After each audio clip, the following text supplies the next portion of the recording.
आज के कार्यक्रम के मुख्य अतिथि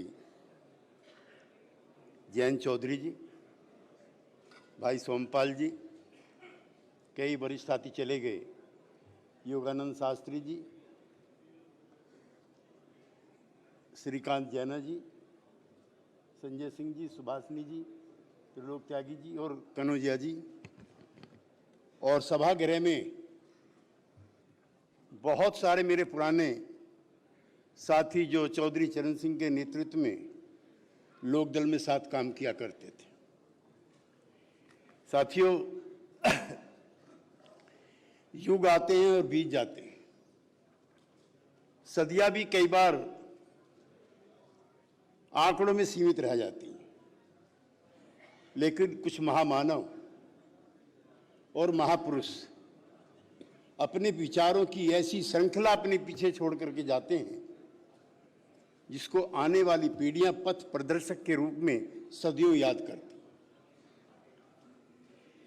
किसान आंदोलन हुआ था तो दो बड़े चित्र दिल्ली से लेकर के और सोनीपत के बॉर्डर पर लगे हुए थे। एक चित्र जो 23.5 साल की उम्र में देश की आज़ादी के लिए शहीद हुआ सरदार भगत सिंह, और दूसरा ही उतना बड़ा चित्र चौधरी चरण सिंह का दोनों द्वारों पर लगा हुआ था, जो याद दिलाता था कि एक ने आज़ादी की लड़ाई लड़ी तो दूसरे ने हिंदुस्तान को दोबारा आज़ादी दिलाने की लड़ाई लड़ी।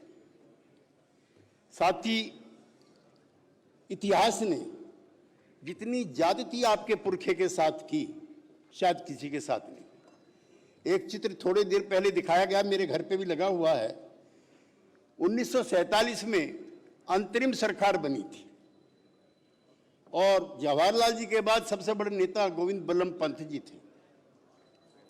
पंत जी के 3 सेक्रेटरी थे, संसदीय सचिव जिनको बोलते हैं। एक लाल बहादुर शास्त्री, दूसरे सीबी गुप्ता और तीसरे चौधरी चरण सिंह।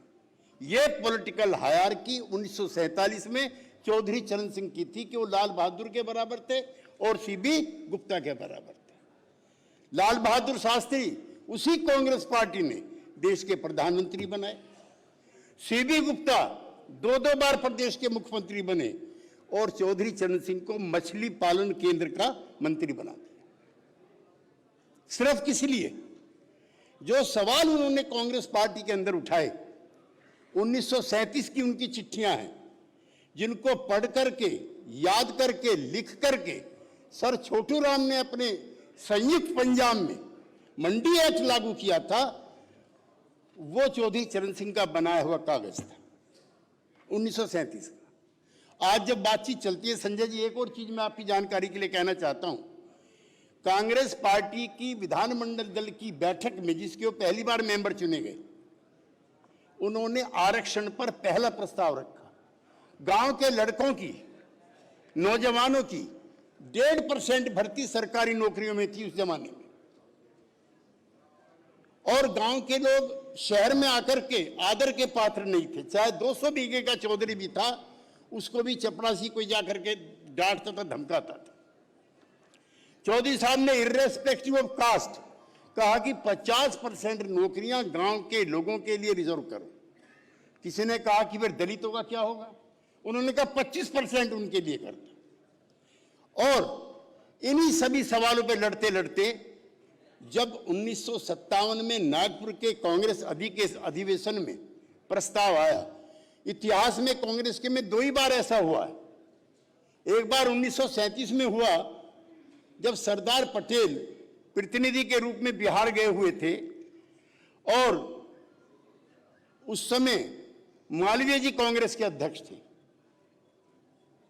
मोतीलाल नेहरू चाहते थे कि जो कपड़ा जलाने का, विदेशी कपड़ा जलाने का कार्यक्रम है, वो कुछ दिन के लिए मुलतवी कर दिया जाए, हटा दिया जाए। उसका मालवीय जी ने प्रस्ताव रख दिया, सरकारी प्रस्ताव। जब सरदार पटेल बोलने के लिए खड़े हुए तो उन्होंने ब्यौरेवार बताया कि विदेशी कपड़े जलाने क्यों जरूरी हैं, क्यों गांधी ने विदेशी कपड़े जलाने की होली की है। जूं जूं सरदार पटेल बोलते रहे, प्रतिनिधियों की तालियां बजती रहीं और एक दौर ऐसा आया जब उनके प्रस्ताव को मान लिया गया और कांग्रेस पार्टी के अध्यक्ष को इस्तीफा देना पड़ा। ऐसा ही दौर नागपुर में आया था, जब चौधरी साहब ने बोलना शुरू किया, प्रतिनिधि खड़े होकर के तालियां बजाने लगे।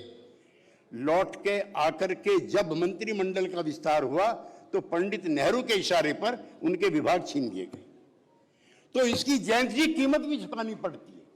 और आज आप आए राज्यसभा में दोबारा, एक तो मैं चाहता हूं करतल ध्वनि से इनका स्वागत किया जाए। हमारे जैसे लोगों का लंबा समय चौधरी चरण सिंह जी के साथ गुजरा। चरण सिंह जी सत्ता में रह करके कभी बड़े नेता नहीं बने, जब जब उन्होंने हुकूमत को ललकारा तभी उनकी कद और काठी बढ़ी। हम चाहते हैं कि जो सपने अधूरे रह गए, जो चौधरी साहब के सपने थे, जो चौधरी साहब के सवाल थे, आप हर सवाल पर लड़ो। और मैं उन भावनाओं से भी ओतप्रोत हूं जो साथियों ने कहा है। आज वो कॉन्स्टिट्यूएंसी सारी खाली है जिसके चौधरी साहब मालिक थे। वो बिहार भी था, वो उड़ीसा भी था, वो पंजाब भी था जहां बादल थे, वो हरियाणा भी था, वो उत्तर प्रदेश भी था, वो राजस्थान भी था। मैं चौधरी साहब के साथ रहा हूं, मेरे कई साथी और भी रहे हैं। 1977 में अभी संजय जी मेरे से पूछ रहे थे कितने एमपी थे। चौधरी चरण सिंह के 100 से ज्यादा एमपी थे। प्रधानमंत्री का चुनाव होने वाला था, चौधरी साहब का जिक्र नहीं था। 2 उम्मीदवार थे, मुरारजी भाई और जगजीवन राम जी। बीजेपी के भी हमारे मित्र, समाजवादी भी हमारे मित्र संजय जी, वो और दूसरे जो बड़े नेता थे जयप्रकाश जी और कृपलानी जी, ये भी चाहते थे कि बाबू जगजीवन राम बने, उनका अनुभव था। लेकिन वो आपातकाल में उसका समर्थन किया था। आखिर में बात आई चौधरी साहब पर, उन्होंने कहा कि नहीं, उन्होंने आपातकाल का समर्थन किया है, इसलिए मैं उनका साथ नहीं दे सकता। मैं जो लोकदल के कार्यकर्ता यहां पे बैठे हुए हैं, मैं उनसे कहना चाहता हूं, एक दौर वो था जब आप बोलते थे तो प्रधानमंत्री बदले जाते थे। आपके नेता का वो जलवा था। ऐसा जलवा क्या अपने नेता का दोबारा चाहते हो? 1977 पंजाब, प्रकाश सिंह बादल, चौधरी देवीलाल, भैरव सिंह शेखावत, कर्पूरी ठाकुर, नीलमणि राउत राव ऑफ उड़ीसा, ये खड़े होकर कह देंगे वो भी लोकदल के ही थे, हैं जी। हाँ, ये सब के सब चौधरी चरण सिंह की मदद से मुख्यमंत्री बने थे, सब के सब। कम से कम 150 मिनिस्टर रहे होंगे, एमएलए की संख्या नहीं है। लेकिन मुझे अफसोस के साथ कहना, ये संकल्प लेकर आपको जाना है। अगर चाहते हो कि आपका नेता, अगर चाहते हो जयंत चौधरी उन पद चिन्हों पर चलें, तो पहले जैसा जुनून पैदा करना पड़ेगा। माफ करना, 8 एमएलए के आधार पर चौधरी चरण सिंह नहीं बनते। कमी रही आपकी, कसम खा के जाओ कि अगली बार 80 लेकर के आएंगे और फिर दिल्ली भी तुम्हारी है, लखनऊ भी तुम्हारा। इस संकल्प, इसी इरादे के साथ यहां से जाओ। जो सवाल यहां पे आए हैं, अभी लोकदल जब बना था 9 अगस्त 1974 को, और भी कई साथी होंगे, हिंदू महासभा भवन में मैं भी था जो चौधरी चरण सिंह जी उसके अध्यक्ष बने। कौन कौन थे? बीजू पटनायक थे, पीलू मोदी थे, चौधरी देवीलाल थे, कुंभराम आर्य थे, कर्पूरी ठाकुर थे, राजनारायण थे, कितने नेता थे, और सब उनके नेता चौधरी चरण सिंह थे। लोकदल बनाया, और अभी 2 दिन पहले मैंने एक बड़ी मैगजीन को बताया, वो कह रहे थे जनता पार्टी चौधरी चरण सिंह ने तोड़ दी। मैंने कहा गलत, चौधरी चरण सिंह की वजह से ही जनता पार्टी बनी। ना मुरारजी भाई चाहते थे, ना अटल जी चाहते थे, ना जॉर्ज फर्नांडिस चाहते थे, सिर्फ से सिर्फ इस देश की जनता चाहती थी, जयप्रकाश जी चाहते थे और चौधरी चरण सिंह चाहते थे। लेकिन 6 महीने के बाद ही हमारे नेता का अपमान होना शुरू हुआ। अनदेखी होने लगी, जिसके कहने पर 6 राज्यों में एमपी बने थे, उसको मंत्रिमंडल से हटा दिया। किसान रैली हम लोगों ने आयोजित की, मुझे सौभाग्य है कि उस रैली के मंच पे मैं भी था। अगले दिन ही मुरारजी भाई का संदेश आ गया। तो जयंत जी, जनता साथ होती है, ताकत होती है तो सल्तनत झुकती है। यह चौधरी चरण सिंह का जलवा था। दोबारा मंत्रिमंडल में आए और उस बार डिप्टी प्राइम मिनिस्टर बने और देश के खजाने की चाबी भी उनके हाथ में रही। हम चाहते हैं ऐसा काम आपके जरिए हो। हम आज अलग हैं। जनता दल यूनाइटेड जो हमारी पार्टी है वो भी चौधरी चरण सिंह के यहां से निकली हुई है। हमारा जो मुख्यमंत्री है, आपसे दर्जनों बार मिले हैं, वो भी चौधरी चरण सिंह के मानने वाले हैं। लालू जी भी मानने वाले हैं, उड़ीसा वाले भी मानने वाले हैं, हरियाणा वाले भी वही हैं। लेकिन उत्तर प्रदेश सबसे बड़ा राज्य है और आपके साथ चौधरी चरण सिंह का नाम जुड़ा हुआ है, इसलिए आप में संभावनाएं हैं। ये बड़ी जिम्मेदारी यहां जो मेरे साथी आए हुए हैं, ये उनकी है कि वो पार्टी को कितना संगठित करते हैं। माफ करना और बुरा मत मानना, अभी तो आप अपने गांव में प्रधान भी बनाने की स्थिति में नहीं हो, बुरा मत मानना। चौधरी चरण सिंह प्रधानमंत्री बनाते थे और तुम प्रधानमंत्री बनाने लायक भी आज नहीं बचे। क्यों? इस दायरे को बढ़ाओ। और इस दायरे को बढ़ाने का मंत्र आज हमारे मित्र जैना जी ने दिया है। 1 जून से बिहार में जनगणना शुरू होगी, कोई चाहे या ना चाहे। वहां की सारी पार्टियों ने कह दिया कि जो नीतीश कुमार जी चाहेंगे वो काम होगा। जनगणना क्यों जरूरी है, इसका चौधरी साहब भी जिक्र करते थे। 1931 में हुई थी, जब छोटी और गरीब जातियों के लोग अपनी जाति छिपाते हुए डरते थे, बताते हुए डरते थे। समाज में थोड़ा पानी दे, जब समाज में जातीय श्रेष्ठता के आधार पर सम्मान होता था, नौकरियां मिलती थी, इसलिए 1937 में कृष्णा पटेल जी चली गई, कुर्मी लोगों ने लिखवा दिया अपने आप को छत्री। कुर्मी क्षत्रिय सभा बनी हुई है। जो पूर्वांचल के लोग हैं और जो कुर्मी समाज के, वो जानते होंगे, कुर्मी पिछड़े हैं। बराबर का जिला है अलीगढ़, कल्याण सिंह जी हैं पिछड़े, लोध, पूरी बिरादरी लिखती है लोध राजपूत। तो ये उस समय की जो सामंती व्यवस्था थी, उसके तहत जातियां लिखवाने से लोग डरते थे। इसीलिए जब मंडल कमीशन की अनुशंसाएं लागू हुई हैं, तो 52.4% पिछड़े देश में हैं, ऐसा उसने माना है। और SC ST की पहले हो चुकी है। उनके अनुसार 24% जो है SC ST है देश के अंदर, ये उसने माना है।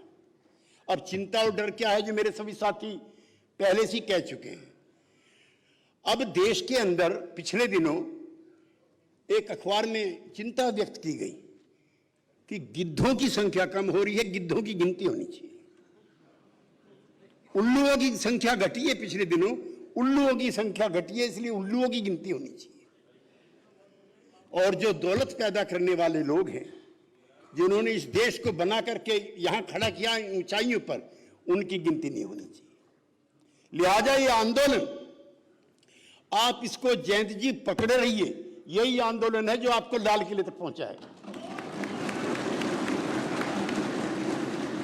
चूंकि चौधरी साहब के साथ जो सवाल जुड़ गए थे, वो त्रिपुरा तक पहुंच गए। जातिगत जनगणना को मत छोड़िए, ये देश के 80% लोगों की जुबान है, 90% लोगों की जुबान है, उनकी तकलीफ है। और जातीय गौरव की जो श्रेष्ठता कुछ लोगों की है, ये उसके खिलाफ बगावत, जिनको सदियों से न्याय नहीं मिला। मेरे मित्र कह रहे थे अभी, मैंने 2-3 लेख सफाई कर्मचारियों पर लिखे। मैं बहुत तकलीफ के साथ कहना चाहता हूं, 200-200 रुपए के जो कैजुअल लेबर्स हैं दिल्ली के अंदर, वो सीवर के अंदर जाते हैं जहां आपका पखाना घूमता है, उसमें इतनी जहरीली जैसे हैं कि अगर 2 घंटा भी कोई मजदूर रहता तो मर जाता है। हर 5वें दिन एक मजदूर मरता है। लेकिन मरने वालों के लिए इंडिया गेट पे कोई मोमबत्ती लेके नहीं जाता, क्योंकि उनके समूह के लोग नहीं मरने वाले। आपको यहां पर उन वर्गों का कोई आदमी अगर मर जाए, मैं उसके भी पक्ष में नहीं हूं, लेकिन शाम को इंडिया गेट पर आपको कतारें मिलेंगी। लेकिन किसी वाल्मीकि बच्चे की मौत हो जाए तो समाज यूं भी बट गया। और चौधरी चरण सिंह उस समाज के हिमायती थे जिनके लोग सीवर में जाके मरते, जो प्रेम प्रसंगों के मरते हैं, उनके लिए मोमबत्तियां जलती हैं। जैसिका लाल के लिए मोमबत्ती जलती है, लेकिन कल्लू वाल्मीकि के लिए इस देश में मोमबत्ती नहीं जलती। हमें उस जमाने को लाना है, उस दूरी को लाना है, उसको खत्म करना है। किसानों का सवाल है, हम तो कोई दिन नहीं गया है, कोई दिन नहीं गया है जिस दिन हम इस सवाल पर ना बोलें। और मैं चाहता हूं कि आप जिस दिन संसद में पहले दिन प्रवेश करें, चाहे आपको अकेले आना पड़े, एमएसपी का कायदा कानून नियम बनाओ, वरना गद्दी छोड़ो। पहले दिन जाइए आप, उस दिन धरना भी रखवाइए किसानों से किसी स्थान पर कि मैं जा रहा हूं पहली बार इस ताकत के साथ, इस ताकत के साथ जा रहा हूं मैं। हां, ठीक कहा संजय सिंह ने, जब संसद बांझ हो जाती है तब सड़कों को गर्म करना पड़ता है। आज संसद बांझ है, उसके दिन घट गए हैं, उसकी तारीखें घट गई हैं, और बोलने वालों की तादाद भी कम हो गई। लिहाजा चौधरी चरण सिंह का अक्स और उसकी शक्ल आप में दिखती है। लिहाजा जिस दिन पार्लियामेंट चले, प्रधानमंत्री ने तीनों कानून वापस लिए, हम उनका भी धन्यवाद करते हैं, क्योंकि हम तो एनडीए में भी हैं। आपकी संगत में रहकर वहां से ना बाहर चले, आराम से रहने दो ना थोड़ी देर। इसलिए हम चाहते हैं कि अंदर से हम लड़े और बाहर से हम लड़े, और ये एमएसपी का जो कानून है लागू होना चाहिए। 52% किसान इस समय कर्जदार है। हर किसान पर लगभग 16,000 से ज्यादा रुपए का कर्जा है। हर 5 मिनट के बाद देश के अंदर एक किसान आत्महत्या कर रहा है। लेकिन मेरे देश की धरती सोना उगले, ये फिल्मी गाने हैं, ये हमारे गांव के गाने नहीं है, ये हमें चिढ़ाने के लिए हैं। और वहां सोना नहीं उगला जाता, और वहां पे मोतें उगली जा रही।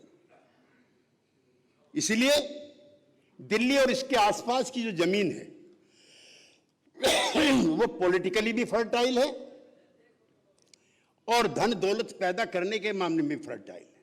लेकिन भूख से और कर्जे से पंजाब हरियाणा ही छोड़ो, सिसोली गांव के भी एक किसान ने आत्महत्या की है। सिसोली गांव के भी एक किसान ने आत्महत्या की है। लिहाजा आज तक किसी पूंजीपति ने, जिन पे करोड़ों करोड़ों रुपए के कर्जे हैं, आत्महत्या नहीं की। उनके लिए कानून बने हुए हैं। किसी की सरकार हो, उनका नुकसान कम होता है। अब दूसरा सवाल जो है वो इसी से जुड़ा हुआ है। वो नया सवाल आपने शुरू किया, मैं उसके लिए आपको धन्यवाद भी करना चाहता हूं। पब्लिक सेक्टर खत्म, सारे मित्र बता रहे हैं, प्राइवेट सेक्टर में नौकरी नहीं। इसलिए जाति का भी हो और ग्रामीण परिवेश से, जैसे आपने इकोनॉमिकली वीकर सेक्शन का 10% किया है, ये जुडिशरी में भी हो। जुडिशरी का माइंड सेट भी फ्यूडल और कास्टिस्ट, वहां भी होना चाहिए। मैं कई महिला मेरी बहनें बैठी हुई हैं, उनके सामने मैं नहीं कहना चाहता, जजों के ऐसे फैसले महिलाओं के उत्पीड़न को लेकर के। लिहाजा अब सब जगह चाहिए, कोई जगह नहीं है जहां गांव के लोगों को, वंचित समाज के लोगों को हिस्सेदारी ना मिले। क्लास 1 की सर्विसेज में पिछड़ी जाति के ही ज्यादातर लोग बैठे हुए हैं। एक सेक्रेटरी फुल फ्लेज, सोमपाल जी आप विद्वान आदमी हैं और राज्यसभा के माननीय सांसद बैठे हुए, एक सेक्रेटरी भी पिछड़ी जाति का नहीं, एक भी। संख्या 55%, सेक्रेटरी एक भी नहीं। इसलिए बिना क्रांति के आग लगे ना मिटेगी ये तकरार नहीं, इसलिए बगावत चाहते हैं, यह अन्याय हमें स्वीकार नहीं, लड़ेंगे तब मिलेगी। और इसी लड़ाई में आप चंदन बन के निकलेंगे, इसी लड़ाई में आपकी कद काठी बढ़ेगी, इसी लड़ाई में आपके चाहने वालों की तादाद बढ़ेगी। और एक चीज और कहना चाहता हूं, अगर इस लड़ाई को आगे बढ़ाया तो उत्तर भारत के सभी पार्टियों के छोटे छोटे संगठन आपके नेतृत्व में आएंगे, जैसे चौधरी चरण सिंह के भी आए थे। अब अगर हमें बुलाना चाहते हो, मैं लोकदल वालों से पूछना चाहता हूं, भाई हम आपके साथ कैसे हैं? हम तो आपसे बड़ी पार्टी हैं बिहार में, आप बड़ी बनाओ, हम आएंगे। चमत्कार को नमस्कार है। आप जयंत चौधरी को ताकत दो, लोकसभा का चुनाव आएगा अगले से अगले साल, एक भी जयंत चौधरी की और लोकदल की मर्जी के बगैर एमपी नहीं बनना चाहिए, करो तो या दिल्ली में भी हिस्सेदारी मिलेगी। और चौधरी चरण सिंह जब 74 में आए थे, उत्तर प्रदेश का चुनाव था, प्रकाश सिंह बादल 15 गाड़ी लेकर के 5 लाख रुपए लेकर के पहुंचे थे बगैर बुलाए। देवीलाल जी भी नहीं थे तब तक लोकदल में ठीक से, चांदराम थे, वो पहुंचे थे। तो ये देश तो सत्ता का पुजारी है, इसलिए जयंत चौधरी को सत्ता के करीब दिखा दो, पूरा हिंदुस्तान तुम्हारे साथ हो।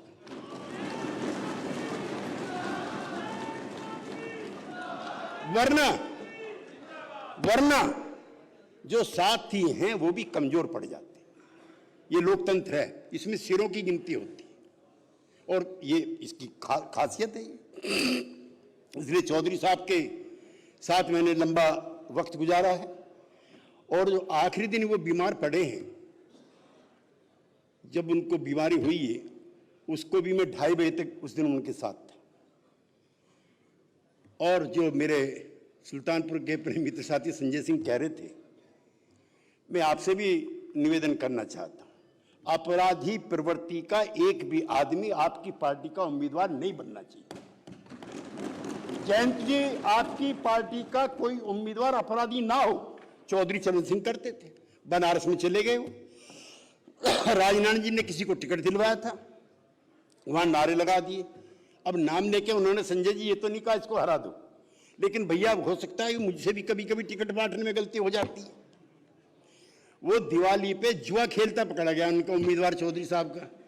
अब 8-7 पहुंच के वहां पे, हालांकि चौधरी साहब के यहाँ कई बार झूठे भी पहुंच जाते थे विरोध करने के लिए, है ना, कभी कभी, लेकिन उन्होंने कहा कि ये नारे लगे उस पर, जो पकड़े गए, फला फला आए हैं, ताश की गड्डी लाए हैं, चौधरी साहब भाषण दे रहे, ये ताश की गड्डी का क्या मतलब? फिर किसी ने बताया जुआ खेलते पकड़े गए। तो चौधरी साहब ने कहा कभी कभी मुझसे भी गलती हो जाती है, अगर गलती हो जाए तो उसे ठीक आप कर सकते हो, तो ठीक जनता अपने आप ही कर देती थी। इसलिए चौधरी चरण सिंह के मन की, उनके विचारों की, उनके शिष्टाचारों की, उनकी पसंद के लोगों की पार्टी बनेगी तो आपको चौधरी चरण सिंह बनने से कोई नहीं रोक सकता। ये सावधानी इसमें बरतनी है। कारवां चाहे मुक्तसर हो जाए, रहजन कोई रहबर ना हो जाए, ये ध्यान हमें रखना है। मेरा लंबा यादों का सिलसिला उनके साथ रहा, उनके चरणों में बैठ करके मैंने राजनीति शुरू की, और जो भी जिस स्थिति में छोटी मोटी हैसियत के साथ आज हम हैं, और हम ही नहीं हैं, त्रिलोक त्यागी बैठे, हम कोई हजारों लोग, किरण पाल सिंह बैठे हैं उधर, बाल्यान बैठे हैं, मामूली परिवारों के लोगों को निकाल निकाल करके वो राजनीति में लाए थे। जो सामंती परिवार थे हर बिरादरी के, उनका वर्चस्व खत्म हुआ और हमारे जैसे मामूली घरों से आए हुए लोग एमएलए एमपी बने। वो उस ताकत का नाम चौधरी चरण सिंह था। पैसे भी कई बार किराए के लिए नहीं होते थे। रामनरेश कुशवाहा जी को राज्यसभा का टिकट कैसे मिला? 4 दिन दिल्ली में रहने के बाद जब जाने लगे तो चौधरी साहब ने कहा तुम 3 दिन से क्यों घूम रहे हो यहां पर? उसने साहब किराए के पैसे नहीं है। उसने कहा 2 दिन रुक जाओ। अब तो 100 करोड़ 50 करोड़ में राज्यसभा मिलती है। चौधरी चरण सिंह के जमाने में किराया भी मिलता था और राज्यसभा भी मिलती थी। ऐसी राजनीति थी। मैं बहुत देर तक बोल सकता हूं, लेकिन 3:30 बज गए और भोजन की भी व्यवस्था शायद नहीं है, क्योंकि श्रद्धांजलि सभा में आए। लेकिन जयंत जी अगर चौधरी साहब के साथ इतना देर रहते तो एक बार तो हमें कुछ ना कुछ खाने को मिल जाता। मिलता कि नहीं मिलता? अगली बड़ी मीटिंग में तो मैं तमाम लोकदल के जो मेरे पुराने साथी हैं उनका मैं इसलिए धन्यवाद करना चाहता हूं कि जो आज आए हैं वही चौधरी चरण सिंह के सच्चे भक्त हैं। ये संकट की घड़ी है।